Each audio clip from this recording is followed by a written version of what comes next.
राम प्रभु जी। आज मंगलाचरण मेरा है प्रभु जी। शुरू कीजिए। जी प्रभु जी। हरे कृष्णा। ओम अज्ञानतिमिरान्धस्य ज्ञानाञ्जनशलाकया चक्षुरुन्मीलितं येन तस्मै श्रीगुरवे नमः। श्रीचैतन्यमनोभीष्टं स्थापितं येन भूतले स्वयं रूपः कदा मह्यं ददाति स्वपदान्तिकम्। वन्देऽहं श्रीगुरु श्रीयुतपदकमलं श्रीगुरून् वैष्णवांश्च श्रीरूपं साग्रजातं सहगण रघुनाथान्वितं तं सजीवं साद्वैतं सावधूतं परिजनसहितं कृष्ण चैतन्य देवं श्रीराधा कृष्ण पादान् सहगण ललिता श्री विशाखान्वितांश।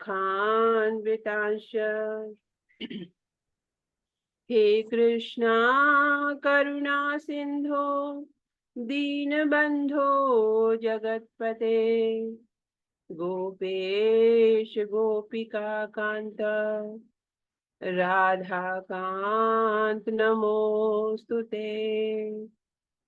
तप्त कांचन गौरांगी राधे वृंदावनेश्वरी वृषभानुसुते देवी प्रणमामि हरिप्रिये।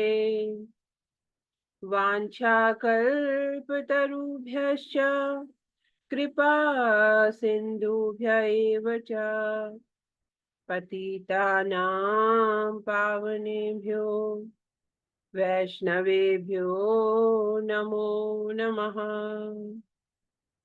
जय श्री कृष्ण चैतन्य प्रभु नित्यानंद श्री अद्वैत गदाधर श्रीवासादि गौर भक्त वृंदा। हरे कृष्णा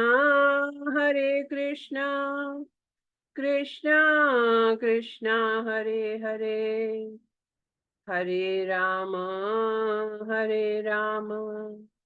राम राम हरे हरे।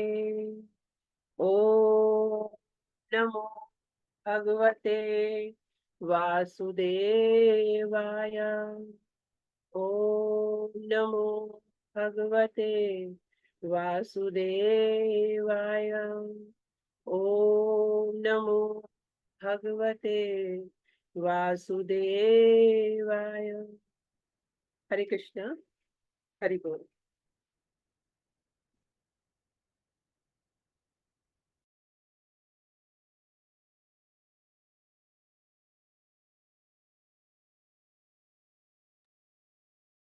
हरी हरी बोल। बहुत सुंदर शांति रूपणी माता जी, भगवान की कृपा आप पे बनी रहे। आपके संपर्क में आने वाला हर कोई भक्त बने, ये मंगल कामना करते हैं, है ना। हरे कृष्णा। धन्यवाद प्रभु जी। हरे हरे कृष्ण। कृष्ण। आज की क्लास को शुरू करें। आप सब लोग तैयार हैं? जी प्रभु जी। तो हम लोग कहाँ पहुंचे थे?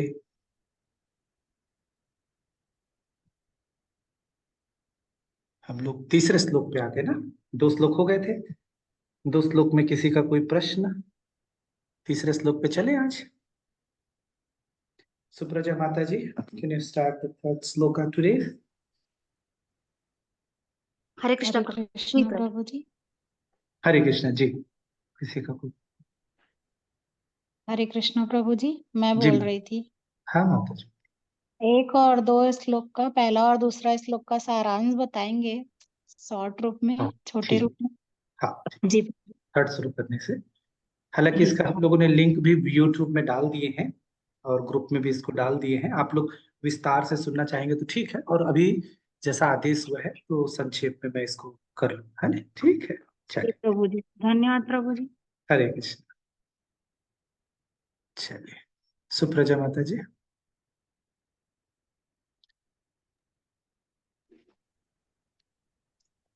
जी प्रभु जी। हरे कृष्णा, सभी को सादर प्रणाम।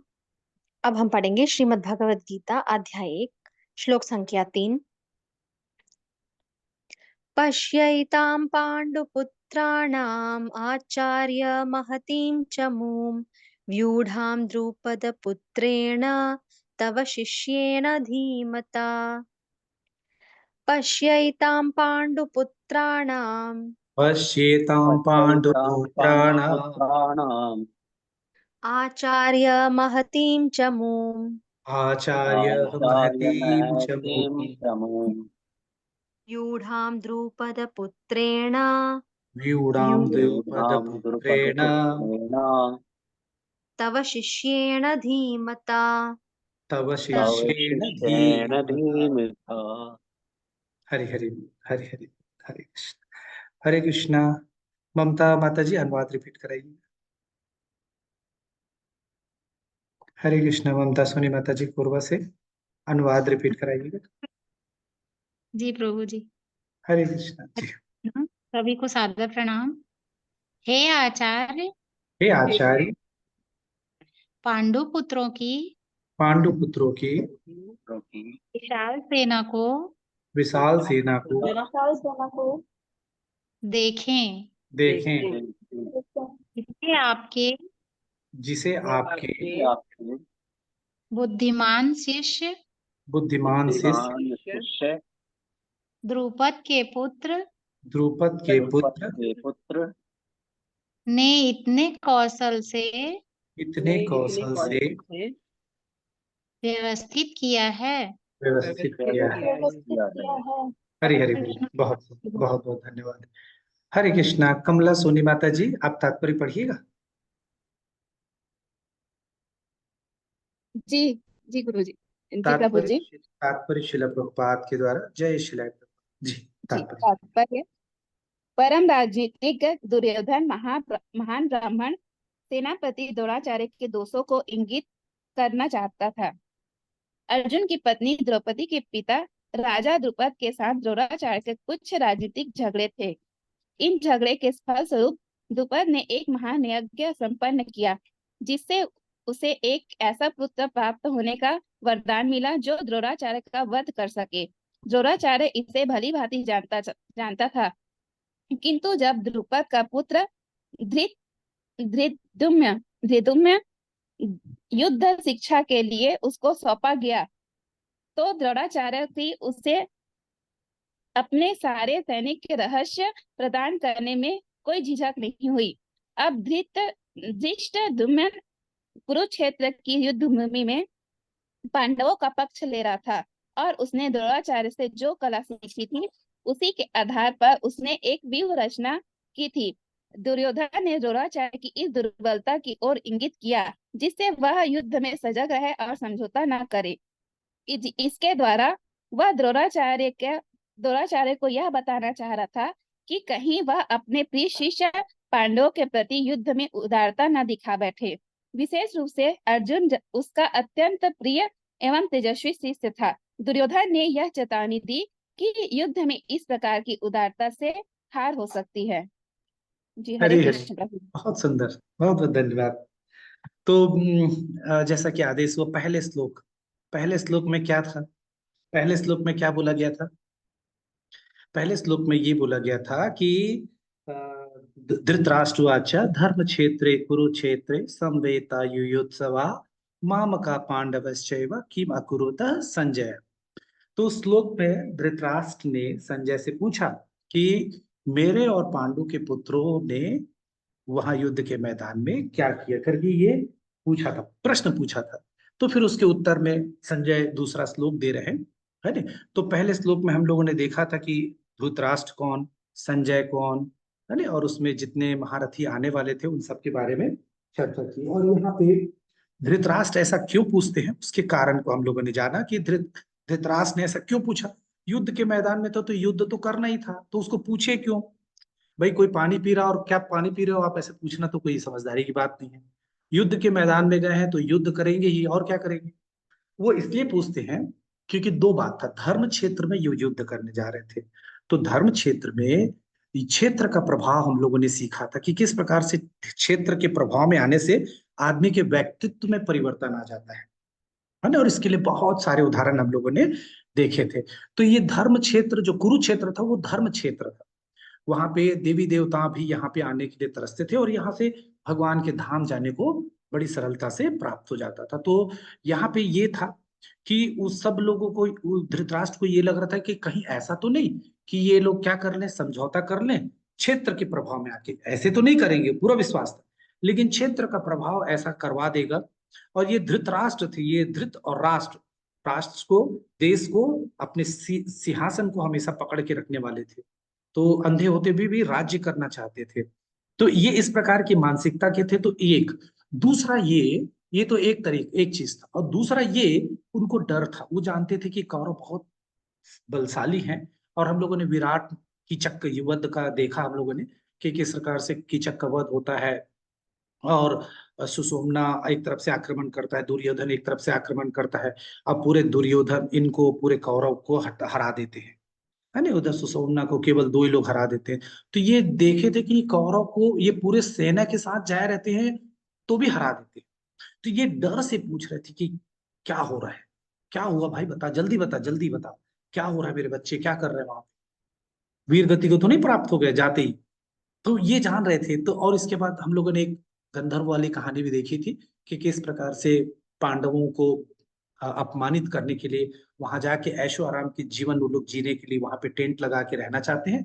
और वो तालाब में काव्यवन में वो नहाने जाते हैं, गंधर्वों से युद्ध होता है और गंधर्व पूरा उनको क्या कर लेते हैं, बंधक बना लेते हैं। तो अर्जुन केवल एकमात्र अकेले चक्षुषा मंत्र का करके गंधर्वों को हरा के, और न केवल हराते हैं, दुर्योधन को मुक्त करते हैं। और इस तरीके से, तो इस कारण धृतराष्ट्र बहुत डरे हुए थे, ये पहले श्लोक में हम लोगों ने जाना।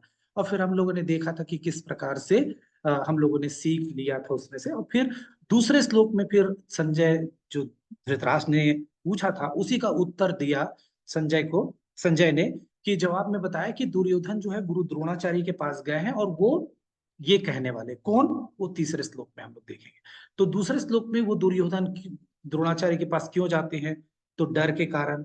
दूसरा हम लोगों ने देखा था कि उसको अपनापन दिखाना चाहते थे, उनको पता था भीष्म तो है ही है, मेरे साथ रहेंगे, द्रोणाचार्य ऐसा ना हो कि उधर हो। फिर दुर्योधन के हार का कारण हम लोगों ने जाना था कि उनके सेना में दुर्योधन के मन से मिलने वाले न कृपाचार्य थे, न द्रोणाचार्य थे, न भीष्म, उनके उनमें यूनिटी नहीं थी, इसलिए दुर्योधन घबराया हुआ था, हमने ये भी देखा। फिर हम लोगों ने ये भी देखा कि किस प्रकार से गुरु द्रोणाचार्य को वो कूटनीति और राजनीति अपमानित करके और करके वो क्या करना चाहता, अपने पास रखना चाहता, और उनको बता रहा था कि देखो उनकी रचना कैसा है और हमारा कैसा है। तो ये इस तरीके से हम लोगों ने दूसरे इसमें देखा। और दूसरे में देखा था हम लोगों ने संजय कैसे आए, धृतराष्ट्र, दुर्योधन, द्रोणाचार्य, ये सब के बारे में हम लोगों ने चर्चा की। आज हम लोग तीसरे श्लोक के बारे में देखेंगे। और तीसरे श्लोक में क्या बोल रहे हैं, तो दूसरे श्लोक में जो प्रश्न पूछा गया था संजय ने जो जवाब दिया था उसमें ये बताया था कि दुर्योधन जो है गुरु द्रोण के पास जाके क्या कहा, ये कहा, क्या कहा, हे आचार्य, किससे, दुर्योधन द्रोणाचार्य से ये शब्द कहा था, हे आचार्य, पांडुपुत्र की विशाल सेना को देखे, जिसे आपके बुद्धिमान, अब ध्यान से सुनिएगा, अब तीसरा श्लोक हम लोग चालू कर दिए, जिसे आपके बुद्धिमान शिष्य द्रुपद के पुत्र ने इतने कौशल से व्यवस्थित किया है। पांडु पुत्र के विशाल सेना को देख के घबराया था, इसलिए हम लोगों ने सेकंड श्लोक देखा कि क्यों घबराया था और सारे कारण को हम लोगों ने जाना। अब आज के इसमें ये क्या बोल रहे हैं, द्रोणाचार्य से बोल रहे हैं कि देखिए कौन आपके बुद्धिमान, बहुत ध्यान से सुनिएगा, आपके बुद्धिमान शिष्य द्रुपद के पुत्र ने इतने कौशल से व्यवस्थित किया है। तो ये क्या कारण है कि ऐसा बोल रहे हैं, ये इतना बोले, इसमें समझने वाला तो समझ गए, कुछ बात नहीं, हाँ तो ठीक है, बंद किए घर, बस 1 मिनट का था। हाँ, उसमें तो कुछ नहीं दिया। लेकिन देखिए, जब आचार्यगण इसको आचार्य बताएंगे, आचार्य जब इसको बताएंगे तो फिर कैसे बताएंगे। हरे कृष्णा, सब ठीक है ना? मेरी आवाज आ रही है और सब ठीक है? जी प्रभु जी। प्रभु जी आ रही आवाज। जी ठीक। प्रभु जी। तो इस तरीके से ये तीसरे श्लोक में फिर यहाँ पे अब ऐसा क्यों किए, ऐसा ऐसा दुर्योधन ने ऐसा क्यों पूछा, दुर्योधन ने ऐसा क्यों बोला। हरे कृष्णा चंद्रभामा माता जी, आपका मोबाइल से टच हो रहा है कुछ, तो ड्राइंग बन रहा है। तो इस तरीके से क्या करना है हम लोगों को, तो बोले कि ये मैं क्लियर कर, हरे कृष्णा। तो इस तरीके से यहाँ पे अब देख, सोचने वाली बात है कि दुर्योधन ने ऐसा बोला क्यों। तो जब हम आचार्यों का टीका पढ़ेंगे ना, तब चीजें समझ में आएंगी। तो देखिए, यहाँ पे अब हम समझने की कोशिश करते हैं कि आपके बुद्धिमान शिष्य द्रुपद के पुत्र ऐसा क्यों बोला, और द्रुपद के पुत्र कौन, धृष्टद्युम्न। तो धृष्टद्युम्न के जन्म का कारण क्या है, और राजा द्रुपद के साथ द्रोणाचार्य का झगड़ा था, और यही धृष्टद्युम्न के जन्म का कारण था। तो हम लोग देखते हैं, अब इसको विस्तार से थोड़ा देखते हैं कि किस प्रकार से राजा द्रुपद के साथ द्रोणाचार्य का क्या झगड़ा था। और यहाँ पे जो हम लोगों ने चर्चा की, तो कभी आप लोगों ने सोचा क्या, क्या सोचा कि ये जो यहाँ पे ये इस श्लोक में वो आपका बुद्धिमान शिष्य द्रुपद का पुत्र क्यों बोले। वो सीधा बोल सकते थे धृष्टद्युम्न, उनने तो ऐसा नहीं बोला। तो इसको हम आगे समझेंगे। यहाँ पे बस अपने दिमाग में एक बात रखिए कि सीधा धृष्टद्युम्न, देखो धृष्टद्युम्न ने जमाया, ऐसा क्यों नहीं बोला। वो ऐसा क्यों बोले, आपके बुद्धिमान शिष्य द्रुपद के पुत्र, और धृष्टद्युम्न तो लिखा ही नहीं। तो द्रुपद के पुत्र बोलने के पीछे दुर्योधन की क्या मानसिकता थी, तो हम इन सब चीज को जानेंगे। तो धृष्टद्युम्न का जन्म का कारण ही क्या है, राजा द्रुपद और द्रोणाचार्य का झगड़ा। यदि इन दोनों में झगड़ा ना होता तो धृष्टद्युम्न पैदा ना होता। तो धृष्टद्युम्न पैदा क्यों हुए, तो राजा द्रुपद के साथ द्रोणाचार्य का झगड़ा। तो झगड़ा क्या था, द्रुपद, राजा द्रुपद और द्रोणाचार्य का, ये सबको पता है। मैं इसको थोड़ा सा 2-3 चीज के लिए इसको बता रहा हूं। एक तो ये कि द्रुपद और भरत, ये जो द्रोणाचार्य थे, वो बचपन, बहुत ध्यान से सुनिएगा, बहुत इंपॉर्टेंट चीज बता रहा हूँ, कहानी आपने सुना है, उसके पीछे की बात मैं बताने वाला हूँ आज। तो द्रुपद और जो द्रोणाचार्य, द्रोणाचार्य को सब गुरु के रूप में जानते हैं, लेकिन हम द्रोणाचार्य के गुरु के नाम नहीं जानते थे। तो आज वो देखने वाली बात है, वो है राजा भारद्वाज। ये जो पृषत नाम के जो राजा थे, उनके यहाँ एक भारद्वाज मुनि थे। उनके यहाँ ये जो है आश्रम में रह के द्रोणाचार्य और क्या करते थे, द्रुपद शिक्षा ग्रहण करते थे। और ये दोनों दोस्त थे, तो दोस्ती बहुत अच्छी थी, बहुत अच्छी। द्रुपद और द्रोणाचार्य बहुत अच्छे दोस्त थे। और थोड़ा यदि हंसी मजाक की उसमें बोलना हो, तो द्रुपद जो है पढ़ाई में उतने अच्छे नहीं थे, द्रोणाचार्य बहुत होशियार थे। तो नकल उकल मारने में मदद करते थे, ऐसा करके थोड़ा मजाक के तौर पे यदि अपन इसको समझे, तो ऐसा करते थे। द्रुपद को हर जगह मदद करते थे, कौन, द्रोणाचार्य, पढ़ाई में। तो द्रुपद क्या बोले कि जिस दिन मैं राजा बन जाऊंगा ना, अपना आधा राज्य क्या करूंगा, द्रोणाचार्य तुम्हें दे दूंगा। और राजा पृषत, जब उनका स्वर्गवास हो गया, मृत्यु हो गई, तो द्रुपद कहाँ के राजा बन गए, पांचाल के राजा बन गए। और इधर दूसरी तरफ द्रोणाचार्य गरीबी की पराकाष्ठा, गरीबी क्या होती है, ये द्रोणाचार्य से कोई सीखे। यानी हम लोगों ने एक और वृतांत आता है उनके सुदामा का। द्रोणाचार्य की स्थिति भी उससे कम नहीं थी। वो बहुत अपने पिता के आश्रम में रह के तप करते थे, तप ध्यान यही सब उनका था। और कृपाचार्य की बहन कृपि से उनका विवाह हुआ था। तो एक अच्छी चीज, नहीं तो कृपि के नाम से तो जानते थे, तो कृपि उसका नाम क्यों था, क्योंकि कृपाचार्य की बहन थी, इसलिए उसका नाम कृपि था। और उससे अश्वत्थामा का पुत्र भी प्राप्त। और ये कितने गरीब थे, इसकी इसकी 2 जगह इसका उल्लेख मिलता है। ये जो अश्वत्थामा है, जब खेलते थे ऋषि मुनि पुत्रों के साथ, तो वो पुत्र तो सबके यहाँ गाय होता, पहले तो गौधन माना जाता था, और वो दूध पिया करते थे। और इसको चिढ़ाया करते थे कि तुम तो कभी दूध भी नहीं पियो। तो इसकी माँ वो चावल का माड़ जो होता है ना, वो सफेद होता है, तो उसकी मुंह पे लगा दी और बोले अपने दोस्तों को बता देना, ये देखो मैंने भी दूध पिया है। मतलब गरीबी इस कदर थी, समझिए दूध तक को नहीं जानते थे, जबकि उस समय क्या इस दूध की कमी थी। तो इस तरीके से, और ना यहाँ द्रोणाचार्य को बहुत विक्षेप उत्पन्न होता था कि मैं कैसा हूं, अपने बच्चों, अपनी पत्नी और अपने बच्चों के जो मूलभूत सुविधा आवश्यकता है उसकी भी पूर्ति, तो हमेशा उनको ग्लानि होती थी, बहुत दुखी थे। और जब इस दुख को अपने अपने लिए तो आदमी चला लेता है, पत्नी के लिए भी चला ले, लेकिन बच्चों की दुर्दशा इस प्रकार से देख के और उसके विलाप को देख के, या माँ के द्वारा इस प्रकार से उसको सांत्वना देना, द्रोणाचार्य को बहुत खला, बहुत खला। फिर उनको याद आया कि उनका एक मित्र द्रुपद आज तो राजा बन गया है, और उसने कहा था तो मुझे राज्य तो नहीं चाहिए, मैं क्या करूंगा, मैं तो ब्राह्मण हूँ, मुझे क्या लेना देना इन राज्यों से, मुझे तो केवल एक आध दो गाय मिल जाए जिससे मैं अपने बच्चे की जो मूलभूत छोटी सी आवश्यकता है उसकी पूर्ति करूं। ये सोच के वो क्या करते हैं, चले जाते हैं पांचाल में, पांचाल राज्य में जाते हैं। और वो उसकी भी बहुत सुंदर कथा है, लेकिन उतने विस्तार पे हम लोग नहीं जाएंगे। द्रुपद के पास वो जाते हैं और द्रुपद जो से जाके बोलते हैं कि मैं तुम्हारा बचपन का मित्र हूं, तुम मुझे पहचान रहोगे। बस इतना कहना था कि जो द्रुपद है वो बहुत नाराज होते हैं, बोले तुम साधारण ब्राह्मण हो, बचपन की बात को अब तक याद रखे हो। और बोले दोस्ती बराबर वालों में होती है, मैं राजा हूं और तुम रंक हो, इसमें कोई दोस्ती नहीं। मतलब तमाम प्रकार से उसको अपमानित किए। बड़ी लंबी कथा है, लेकिन हम लोग उतने डिटेल में नहीं जाएंगे। द्रोणाचार्य बहुत दुखी होते हैं, उनकी आत्मा, और देख तो पहले से दुखी थे, अब और ज्यादा दुखी हो जाते हैं। और ना उनके मन में ये होता है कि इनको सबक सिखाना चाहिए। जो एक तो क्या होता है, दो समय, मैं आगे बताऊंगा इन चीजों को, है ना, सारी बातों को पहले कहानी के रूप में समझ लेते, फिर कुछ चीजें मैं आगे बताऊंगा। तो इस तरीके से वो वापस हस्तिनापुर आ जाते हैं और गुप्त रूप से कृपाचार्य के यहाँ रहते हैं। अब देखिए ये इतने गरीब रहते हैं कि पूछिए मत। तो एक दिन युधिष्ठिर और राजकुमार सब बॉल खेलते रहते हैं, और बॉल एक कुएं में गिर जाता है। और कुएं में गिरने के कारण क्या होता है, उसको राजकुमार और बहुत लोग कई प्रकार से प्रयास करते, वो बाल को निकाल नहीं पाते। द्रोणाचार्य उसको देखते हैं और बोलते हैं कि ये मैं निकाल दूंगा, बशर्ते तुम मेरे खाने की व्यवस्था। समझ रहे हैं आप कितनी गरीबी रही होगी, कितने भूखे रहे होंगे।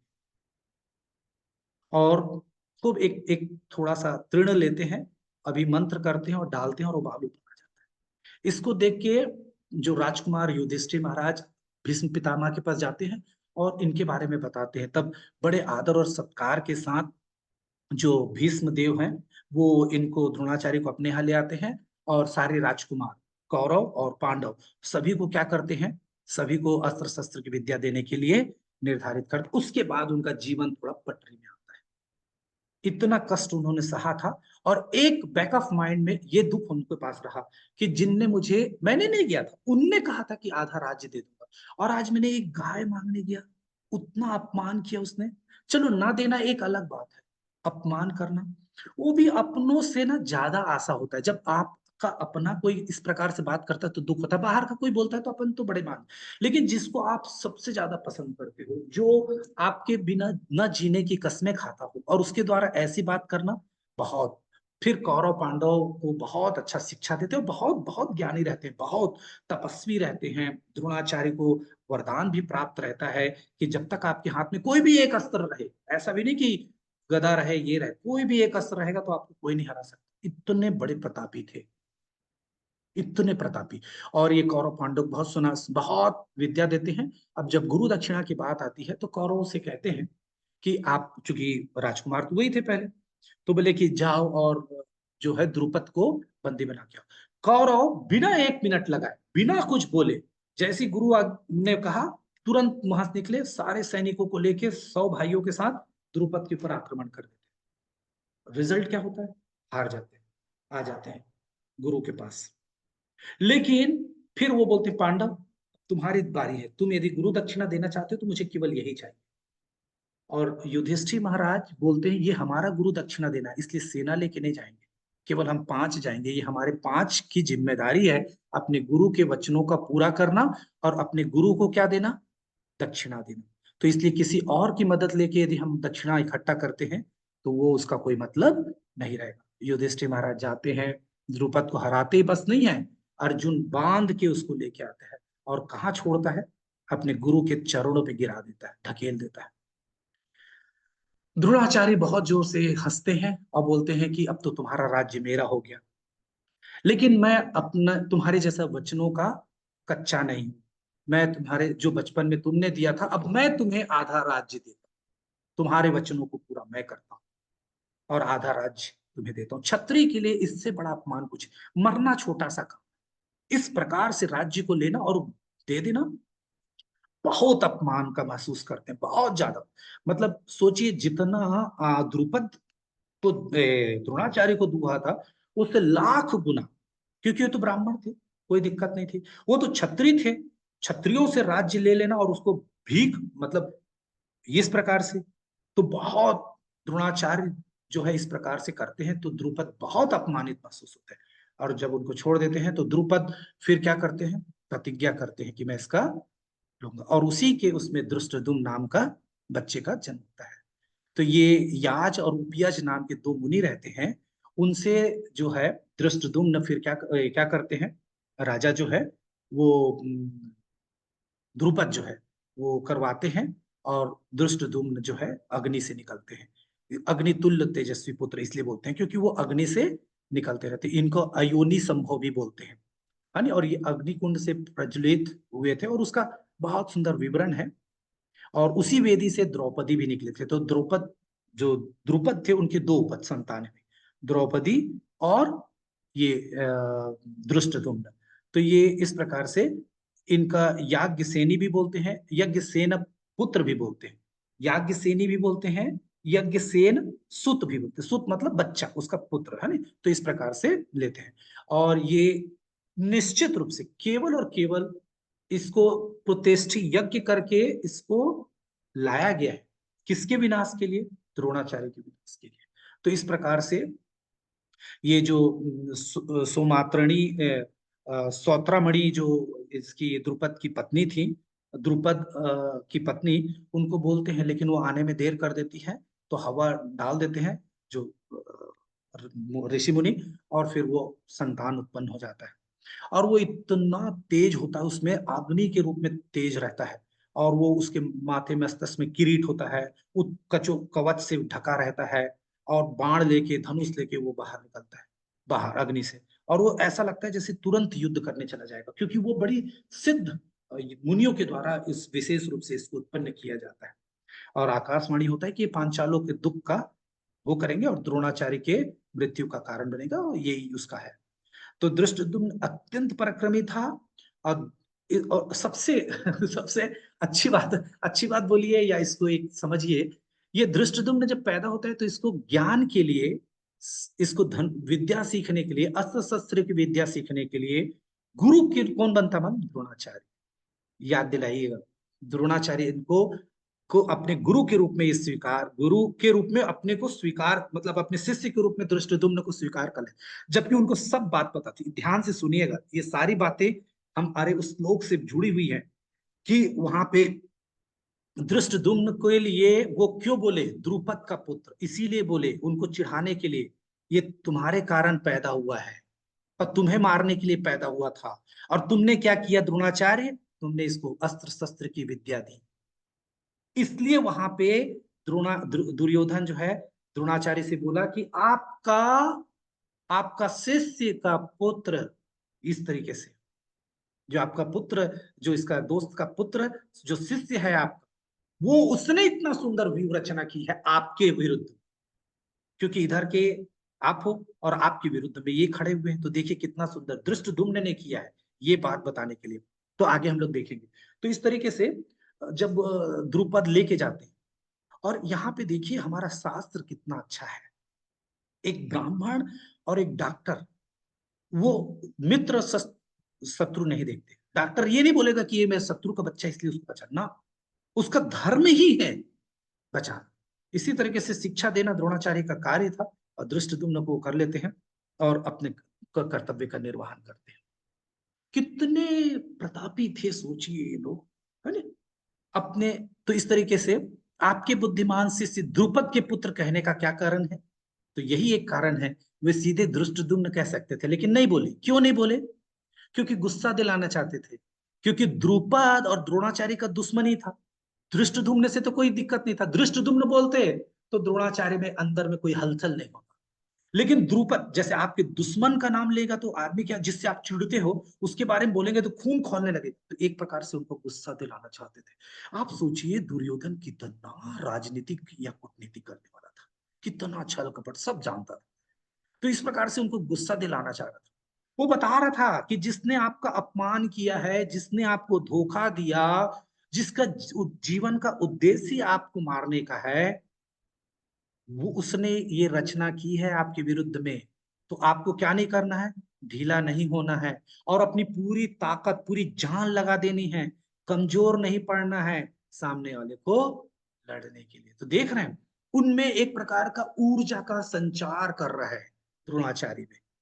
हम लोगों ने तो देखा कल भीष्म तो ये करते ही करते युद्ध, लेकिन द्रोणाचार्य का अर्जुन पांडवों के प्रति यदि थोड़ा भी भाव है वो खत्म हो जाए, इसलिए इतना एक देखिए, यदि ये हम लोग आचार्यों के टीका को ना पढ़े इन सारी चीजों को समझ ही नहीं पाएंगे। गीता में क्या लिखा, उसने ये बोला और द्रोणाचार्य ने किया, हाँ द्रोणाचार्य किया, खत्म हो गया, खत्म हो गया, कुछ नहीं। लेकिन अब देखिए जब हम आचार्यों की टीका पढ़ते हैं, भक्तों का संग करते हैं और उनसे जब इन चीजों को सोचते हैं तो उसके अंदर की कितनी गहराई तक हम चीजों को समझ पाते हैं। वो युद्ध नहीं था, वो युद्ध के पीछे का भी हम सारा चीज समझ पा रहे हैं। तो एक तो ये था, दूसरा कारण था उनको उनकी गलती का एहसास करा रहे हैं। देखिए आपने जो पहले अपने जन्म पहले आगे जो गलती किया है, ये जो आज आपको देखना पड़ रहा है, ये आपके कारण देखना पड़ रहा है, ये सब आपके कारण। और ये साथ में ये बोल रहे हैं कि ये गलती आपने कर लिया, ठीक है, लेकिन अब आप गलती सुधार सकते हो, इसको क्या करके, अपने इनको हरा के, धृष्टद्युम्न को मार के, अपने अपोजिट वालों को हरा के आप क्या कर सकते हो, बदला ले सकते हो। सोचिए कितना चतुर होगा ना, जो इस प्रकार से सामने द्रोणाचार्य को इस प्रकार का सारा चीज बता के क्या करना है। और तीसरी, उनके तरफ यदि हम सोच के मान के चले, हम भक्त लोग निगेटिव नहीं देखते, हम पॉजिटिव ही देखते हैं। तो हम पॉजिटिव देखना चाहेंगे तो दुर्योधन ऐसा क्यों कहा, तो ये एक प्रकार से ये बोल सकते हैं दुर्योधन द्रोणाचार्य का मनोबल बढ़ा रहा है। कैसे, देखिए आपका शिष्य इतना बुद्धिमान है, जो आपसे पढ़ा लिखा और इतना बुद्धिमान है, तो आप और कितने बुद्धिमान होंगे। हम लोग हमेशा बोलते हैं ना, अरे ये देखो बच्चा कितना होशियार है, तो इसके माँ बाप कितने होशियार है ना। तो यहाँ पे यही चीज बता रहा है कि मेरे को आपके ऊपर पूरा भरोसा है, और ये इस प्रकार से द्रोणाचार्य का क्या कर रहा है, मनोबल बढ़ाने का काम कर रहा है। और बोल रहा है देखो उसकी व्यूह रचना कैसी, आप देख लिए, ठीक ठाक समझ गए, अब बताओ इधर भी हमको ऐसी करना है। कितना मस्त है ना, मजा आ जाता है ऐसा जब आप चीजों को समझेंगे, जानेंगे, देखेंगे। यहाँ पे दुर्योधन का व्यवहार देखिए, दुर्योधन को माना जाता है साक्षात कली का अवतार है, और ये कला उत्पन्न करता था। आप देखिए हर जगह खुद जाता था और लड़ाई करने लगता था, और ये जो लोग ना लड़े ना, तो खुद ना लड़े तो दूसरों को लड़ाने भी लगता है। आप लोग को बहुत सारे उदाहरण याद आ रहे होंगे, एक छोटा उदाहरण मैं आप लोग के बीच में रख रहा हूँ, शिशुपाल है ना। शिशुपाल को तो बेचारे लोग बकरा का बकरा बना दिए, क्या बोलते हैं, बलि का बकरा बना दिए। उसको जानबूझ के, अरे तू क्या बोल रहा है भाई, लड़ तो मैं हूं ना, दुर्योधन और शकुनी। और वो गाली पे गाली, गाली पे गाली, गाली पे गाली देने लगा, सब हो गए, भगवान ने सुदर्शन। और इनका केवल एकमात्र था कि वो खून, वो जब मरेगा तो खून उस युद्ध को क्या बोलते हैं, यज्ञ भूमि में गिरेगा, अपवित्र हो जाएगा और युद्ध नहीं, यज्ञ नहीं हो पाएगा, और किसी प्रकार से यज्ञ नहीं। बस इतना ये सोच, ये छोटी मानसिकता से भी देखो उसने शिशुपाल का वध करवा दिया था। तो ये खुद तो लड़ता ही था और दूसरों को भी हमेशा लड़ाता। अच्छा मालूम, दुर्योधन साम दाम दंड भेद कुछ भी करके अपना काम करवाना चाहते थे, आप पूरे चरित्र में देखिए। तो इसमें साम क्या चीज है, इसमें साम का मतलब है शिक्षा दे, ज्ञान दे के, रास्ता बता के अपने तरफ करना। जैसे कृष्ण ने अर्जुन को किया, वो नहीं मान रहे थे तो उसको पढ़ाया, लिखाया, समझाया, सिखाया, बताया कि ये सही चीज है, ऐसा गलत चीज है, तुमको ये करना चाहिए, ऐसा करना चाहिए। तो जब ऐसा कोई करता है तो उसको बोलते हैं साम। फिर दूसरा होता है दाम, या उसको दान भी बोलते हैं, कई जगह दाम बोलते हैं और दान है, एक्चुअल में साम दान भी बोलते हैं। दाम मतलब लोभ देकर, लोभ देकर मतलब सामने वाले को, जैसे कृष्ण भगवान कर्ण को जब समझौता के लिए गए और वापस आ रहे थे तो कर्ण को बहुत सारा लोभ दिए, प्रलोभन, लोभ का मतलब प्रलोभन देके, चाहे वो पद का हो, चाहे धन का हो, चाहे सम्मान का हो, किसी भी प्रकार का लोभ देके उसको अपने तरफ कर लेना, है ना। अभी पार्टियां करते हैं ना एक दूसरे को, चुनाव के समय में वहां से तुमको टिकट नहीं बोला, तुम इधर आओगे तो तुमको टिकट दे देंगे, टिकट नहीं देंगे तो तुमको ये पद दे देंगे, तुम्हारे इतने आदमी को ये कर देंगे। तो इस प्रकार से ये लोभ, सामने वाले को लोभ देके अपने तरफ खींचना, तो ये माना जाता है साम सबसे अच्छा है। चाहिए तो आप साम करना चाहिए और अपनी बात रख के और अपने तरफ करने का प्रयास करना चाहिए।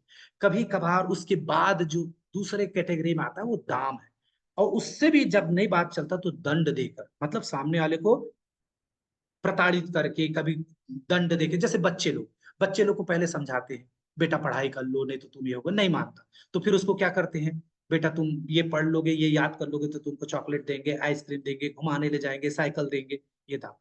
फिर नहीं मानता, फिर भी नहीं मानता तो क्या करते, एक चाटा मार देते, पर चुपचाप पढ़ने बैठ रहे कि नहीं, एक झपड़, तो ये दंड हो गया, है ना। अर्थदंड, कोई भी प्रकार का दंड देना, है ना, किसी भी प्रकार का दंड देता।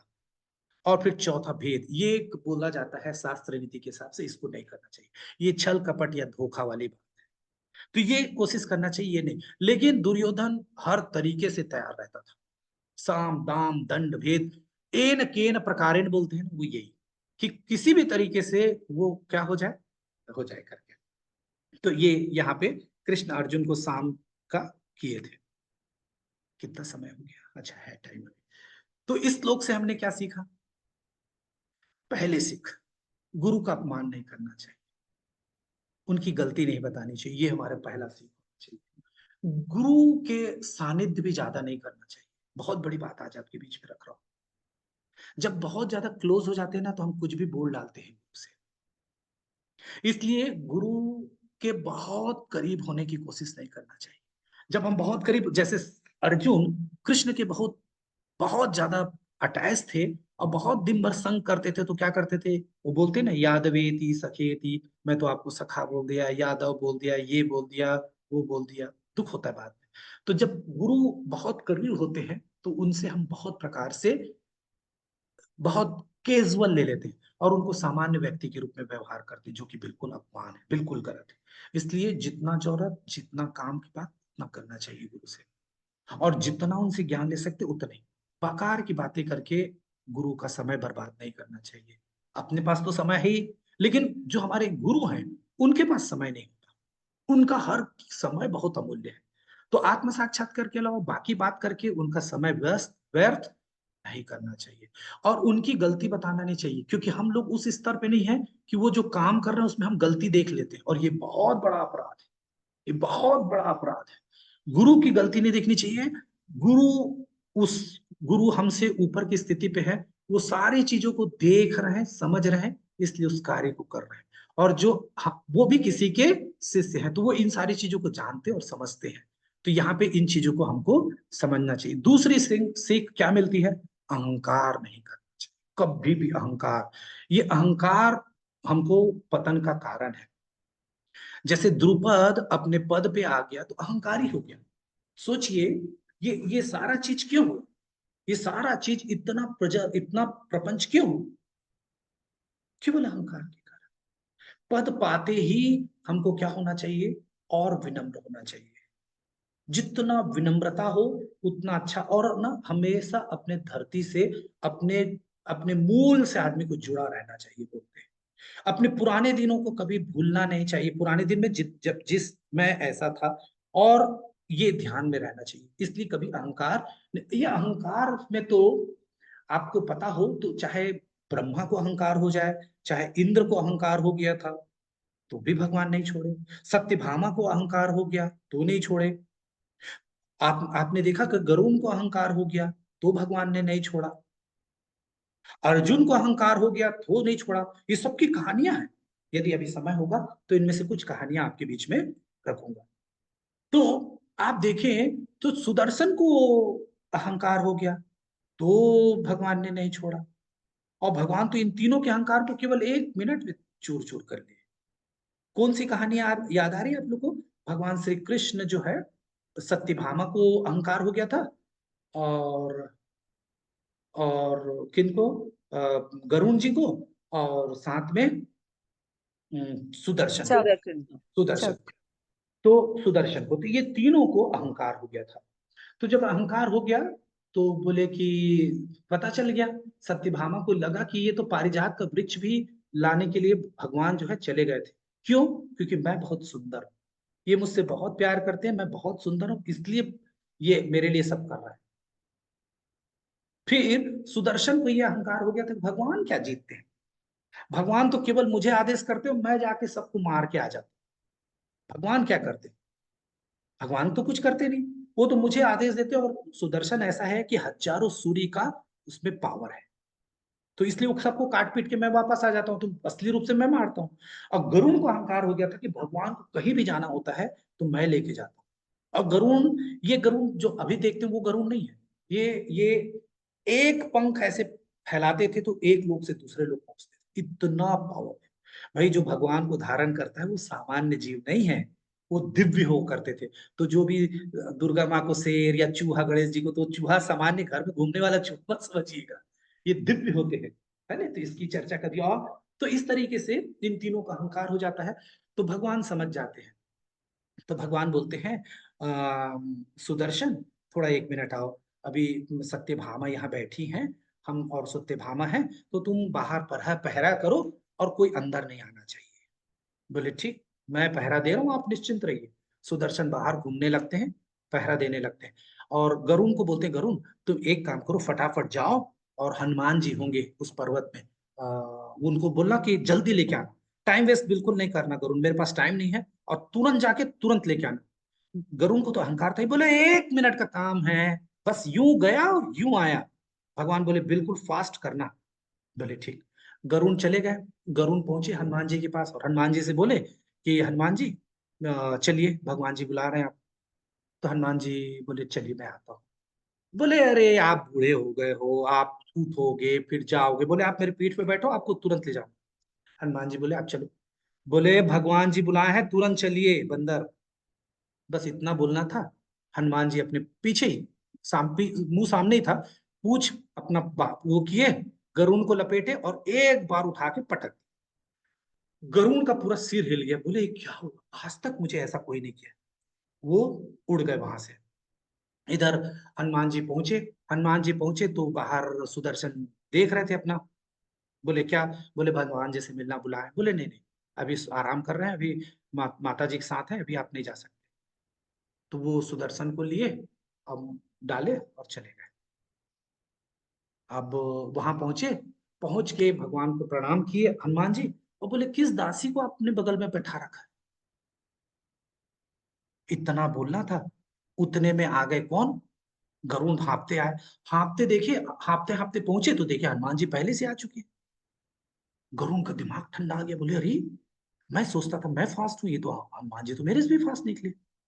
और तो बोले अरे हनुमान जी आप अंदर आ गए, आपको बाहर कोई मिला नहीं? बोले मिला था। मुंह से निकाले सुदर्शन, बोले ये। तीनों के तीनों दंडवत प्रणाम किए भगवान को, बोले भगवान क्षमा कर दीजिए, आप बहुत महान है। भगवान ऐसा, ये मैं कहानी क्यों सुना है, जब इतने भगवान की सेवा में 24 घंटा लगे हुए लोग को यदि अहंकार आता है तो भगवान तोड़ देते हैं।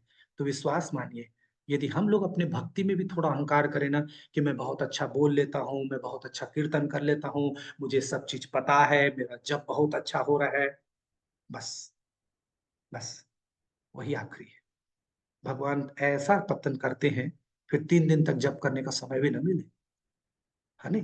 मुंह में बात रहे भी वो बात हम नहीं निकाल पाएंगे, ऐसा भूल जाते हैं।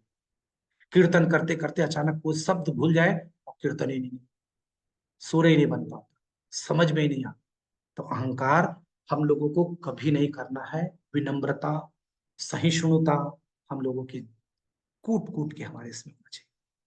और इसके लिए क्या करें, अहंकार ना हो उसके लिए हम लोगों को लोगों की तारीफ करनी चाहिए, उनकी सच्ची तारीफ करनी चाहिए, उनका। ठीक है। फिर तीसरी सीख क्या मिली इससे हमको? तीसरी सीख मिली, जैसे दुर्योधन को अपने बल पर भरोसा था, गुरु कृपा की वो सोचता था कोई जरूरत नहीं, मैं तो गुरु ने सब सिखा लिया, अब मैं सब करके आ जाऊं, आपसे मैंने सब सीखा था, देखिए यहाँ पे भी। और वो चला गया था कहाँ? द्रुपद को लेने, और पूरे सैनिक सहित हार गए। लेकिन महाराज युधिष्ठिर नहीं गए थे, महाराज युधिष्ठिर बिना सैनिक के द्रुपद को हरा नहीं। क्यों? क्योंकि उनको गुरु के ऊपर विश्वास था और उनने ये बोला भी था कि मुझे आप पर विश्वास है, आपकी विद्या पर विश्वास है। और वो हम लोगों को भी अपने गुरु पे शरणागत होना चाहिए। हम लोग एक आंख बंद करके रखते हैं, हाँ होगा तो ठीक, नहीं तो मैं अपने से कर लूंगा। और जब हम अपने से कर लूंगा वाले रहते हैं तो फिर वहीं पे हमारा हो जाता है। तो हम लोगों को ये ध्यान रखना चाहिए। और चौथा सीख बहुत इंपॉर्टेंट, यही मैं पहले उस समय आप लोग को बोल रहा था ना, जब हम बहुत ज्यादा उत्साह में हो या हम बहुत ज्यादा दुखी हो, तभी कभी किसी को कोई वचन मत दीजिएगा। 2 समय हम लोगों को कभी वचन नहीं देना चाहिए, कभी भी कोई कमिटमेंट नहीं करना चाहिए। कमिटमेंट करना मतलब अपना बात नहीं रखना चाहिए, मतलब वचन नहीं देना चाहिए, प्रतिज्ञा नहीं करना चाहिए। 2 समय, जब बहुत उत्साह, जब बहुत जीत के आए हैं, तो जो बोलता है अच्छा क्या चाहिए, ये लो मैं देता हूँ, ये तो तुरंत आदमी बोल देता है। और जब दुखी रहता, अति उत्साह में, जब जो बोलता है, जैसे राजा दशरथ किसको, कैकई को दे दिए थे, उत्साह में जीत गए तो दे दिए। और जब दुखी रहते हैं ना तो भी नहीं बोलना चाहिए। बहुत सारी चीजें हम जब दुखी रहते हैं ना तो कई बातें बोल जाते हैं। ये दोनों समय ऐसा होता है जिसमें हम सही बात को नहीं रख सकते, हमारी मानसिक स्थिति सही नहीं होती, तो इस समय निर्णय लेने से उस समय बचना चाहिए। उस समय के समय को, थोड़ा समय को काटना चाहिए। जब हम बहुत खुश है तो भी, जैसे कोई बहुत खुश हो आप तो बोले क्या चाहिए, अरे बोले मुझे 2 लाख की जरूरत है, हाँ हाँ मैं दे दूं। जैसे द्रुपद ने किया, बहुत खुश था तो अपने दोस्त को क्या वचन दे दिया, आधा राज्य दे दो। जब हो और देने का मन हो तो चुपचाप दे दो, बोलने की जरूरत। तो इस प्रकार से अति उत्साह में आदमी फिर ज्यादा बोल जाता है, जब बड़बोला हो जाता है, और फिर वो क्या होता है, उसका काम नहीं हो पाता। और दूसरा, जब दुखी रहते हैं ना तो हम हताश रहते हैं, हमारा मनोबल गिरा रहता है, हम डिप्रेशन में रहते हैं, तो उस समय भी हम जो हम कर सकते हैं उतना भी नहीं, या उतना कर नहीं पाते, या उस समय भी हम गलत तरीके से किसी चीज को बोलते हैं। तो ये चीज का हमको ध्यान रखना चाहिए। और अंतिम सीख ये है, आसक्ति में नहीं पड़ना चाहिए, किसी चीज की भी आसक्ति, खासकर भौतिक जड़ जगत की चीजों से आसक्ति नहीं होनी चाहिए। कौन सी क्या बात समझ में आ रही है इसमें? इसमें ये समझ में आ रहा है, जैसे द्रोणाचार्य को अपने पुत्र के प्रति कितनी आसक्ति थी, देखिए। वो वो वो तो उनको उनकी मृत्यु का कारण बन गया, वो आसक्ति, जबकि जबकि उनका पुत्र मरा भी नहीं था। लेकिन लेकिन वो क्या बोल देता है, वो क्या बोल देता है, वो ये बोल देता है कि कि ममता माता जी 1 मिनट में कंप्लीट कर लो फिर, है ना। तो इस प्रकार से वो क्या कर बोल देता है, वो ये बोल देता है कि ये वो अश्वत्थामा हाँ, अश्वत्थामा जो है, अश्वत्थामा जो द्रोणाचार्य का पुत्र है, तो वो उसके लिए भगवान रच देते हैं, क्या रच देते हैं कि अश्वत्थामा मर गया करके। अब वो फिर जैसी बोलने वाले थे, और वो भी किससे बुलवाते हैं, युधिष्ठिर से। कोई झूठ नहीं बोलता। देखिए कितना इंपॉर्टेंट, क्या चीज बोलना है, कब बोलना है और कैसे बोलना है, ये भगवान से सीखना चाहिए। युधिष्ठिर के अलावा उस युद्ध भूमि में कोई भी बोलता तो द्रोणाचार्य नहीं स्वीकार करते। क्यों नहीं स्वीकार करते? स्वीकार इसलिए नहीं करते क्योंकि अश्वत्थामा चिरंजीवी का वरदान था उसके पास, वो मरता ही नहीं, उसको उसको मरने का था ही नहीं, उसको तो ऐसा वरदान प्राप्त था। लेकिन एक गलती ने सब काम कर दिया। और द्रोणाचार्य इतने आसक्त थे अपने पुत्र के मोह में, उनकी इतनी आसक्ति थी कि सोचिए, जैसे उनको ये सुनते हैं तो उसको पता भी नहीं करते, केवल सुनी हुई बात पे, अपने कान से जो सुनी हुई। इसीलिए बोलते हैं ना, 4 प्रकार की त्रुटि होती है, जो हम देख रहे हैं वो सच है कि नहीं पता नहीं, हमारी इंद्रियां अपूर्ण है, उनसे हम सब चीज सही कर रहे हैं कि नहीं पता। तो यहाँ पे वो इस तरीके से युधिष्ठिर महाराज बोल देते हैं, और भगवान उसी समय क्या कर देते हैं, शंख बजा देते हैं, जब वो हाथी बोलने वाले रहते थे। तो इस तरीके से जब ऐसा होता है तो क्या होता है, द्रोणाचार्य अपना शस्त्र क्या कर देते हैं, वो छोड़ देते हैं, और शस्त्र छोड़ते ही क्या हो जाते हैं, उसके बाद उनकी मृत्यु हो जाती है। तो ये इस श्लोक के कुछ बहुत महत्वपूर्ण सीख थे, है ना। आगे क्या हम लोग लेते, लेकिन अब आप देखिए, एक बार हम लोग इसको समराइज कर दें पूरी चीजों को, कि क्या हम लोग सीखना चाह रहे थे। तो इस प्रकार से इस श्लोक में बोला गया है कि पश्येताम पुत्राणाम आचार्य महती चमू व्यूढ़ानाम द्रुपद पुत्रेण तव शिष्येण धीमतः। पांडुपुत्र की विशाल सेना को देखो, आपके बुद्धिमान शिष्य द्रुपद के पुत्र ने इसे इतने कौशल से व्यवस्थित किया है। ये दुर्योधन के वाक्य थे किसके पास? द्रोणाचार्य के पास। तो द्रोणाचार्य के पास ये क्यों बोलते हैं? क्योंकि इस प्रकार से उनका मनोबल बढ़ाना चाहते थे, उन्हें उनमें ऊर्जा का संचार करना चाहते थे, क्रोध दिलाना चाहते थे। फिर हम लोगों ने देखा तमाम चीजों को, और इसलिए ये इतनी सारी चीजें, पहले तो हमने देखा कि किस प्रकार से द्रोणाचार्य का अपमान द्रुपद करते हैं, और उससे फिर वो कुरुवंश में जाके शिक्षा देते हैं, और उनको द्रुपद को पकड़ने के लिए बोल देते हैं, बंदी बना के लाने के लिए बोल देते हैं। द्रुपद बंदी बन के आते हैं, और उनका जब अपमान होता है तो वो फिर यज्ञो पुत्रेष्ठ यज्ञ करते हैं, और उससे फिर धृष्टद्युम्न पैदा होते हैं, और वो द्रोणाचार्य को मारते हैं। तो इसलिए इतनी सारी चीजें यहाँ पे निकल के आती है ना। हरे कृष्णा।